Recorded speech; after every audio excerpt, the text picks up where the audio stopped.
بسم اللہ الرحمن الرحیم۔ صفحہ نمبر 170 یعنی 170 اور وی لاگ آج کا پہلا ہے۔ ناظرین، خلاصہ تفسیر، اس کتاب کا نام ہے معارف القرآن۔ رائٹر ہیں اس کتاب کے مفتی اعظم پاکستان حضرت مولانا مفتی محمد شفیع صاحب رحمۃ اللہ علیہ۔ جلد اول، سورۃ الفاتح سے لے کر سورۃ البقرہ تک، پارہ پہلا سے پارہ تیسرا اور رکوع ہے 8۔ ہم آپ کے سامنے ترجمہ اور تشریح ڈیٹیل پیش کر رہے ہیں۔ بسم اللہ الرحمن الرحیم۔ الحمد للہ وکفیٰ وسلام علی عبادہ الذین اصطفیٰ۔ زباں پر مومنوں کے جب بھی ذکر تاجدار آئے تو اس کے بعد لازم ہے کہ ذکر چار یار آئے۔ قرآن کریم کی آیت پڑھی تھی ہم نے پہلے، اس کا ترجمہ بھی کر دیا، اب اس کا خلاصہ تفسیر پیش خدمت ہے۔ بھلا کیوں کر ناشکری کرتے ہو اللہ کے ساتھ کہ اس کے احسانات کا بھلا دیتے ہو، اور اس کے احسانات کو بھلا دیتے ہو اور غیروں کا کلمہ پڑھتے ہو، حالانکہ اس پر دلائل واضح قائم ہیں کہ صرف ایک اللہ ہی مستحق عبادت ہے۔ مثلاً یہ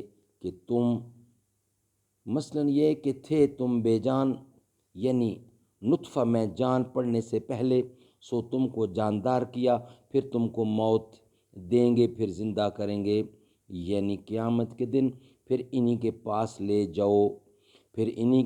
لے جائے جاؤ گے، یعنی میدان قیامت میں حساب کتاب کے لیے حاضر کیے جاؤ گے۔ وہ ذات پاک ایسی ہے جس نے پیدا کیا تمہارے فائدہ کے لیے جو کچھ بھی ہے زمین میں موجود ہے، سب کا سب یہ فائدہ عام ہے، کھانے پینے کا ہو یا پہننے اور برتنے کا، یا نکاح اور روح کو تازگی بخشنے کا۔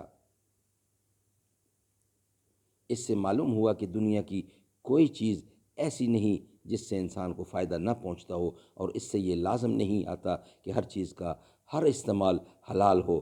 جیسے سمیات قاتلہ بھی فائدہ انسان سے خالی نہیں، مگر ان کا کھا لینا عقلاً کے نزدیک ممنوع ہے۔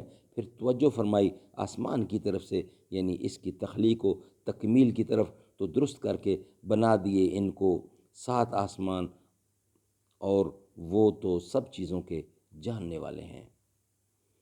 معارف و مسائل، ربط آیات۔ پچھلی آیتوں میں خدا تعالیٰ کے وجود، توحید اور رسالت کے دلائل واضح اور منکرین و مخالفین کے خیالات باطلہ کا رد مذکور تھا۔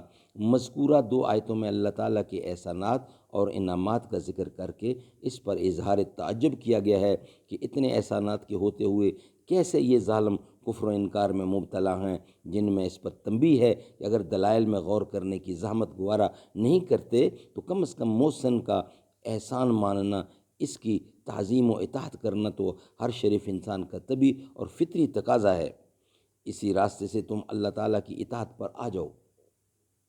پہلی آیت میں ان مخصوص نعمتوں کا ذکر ہے جو ہر انسان کی ذات اور نفس کے اندر موجود ہے۔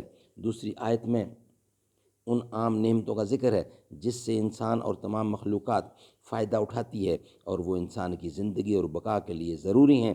ان میں پہلے زمین اور اس کی پیداوار کا ذکر کیا گیا ہے جس سے انسان کا قریبی تعلق ہے، پھر انسانوں کا ذکر کیا گیا ہے جس کے ساتھ زمین کی حیات اور پیداوار وابستہ ہے۔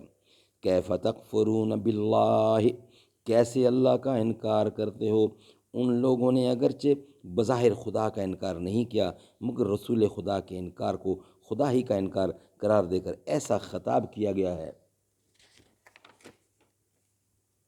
ناظرین، یہ تھا آج کا پہلا ولاگ۔ انشاءاللہ ابھی آپ کی خدمت میں دوسرا ولاگ پیش کیا جائے گا۔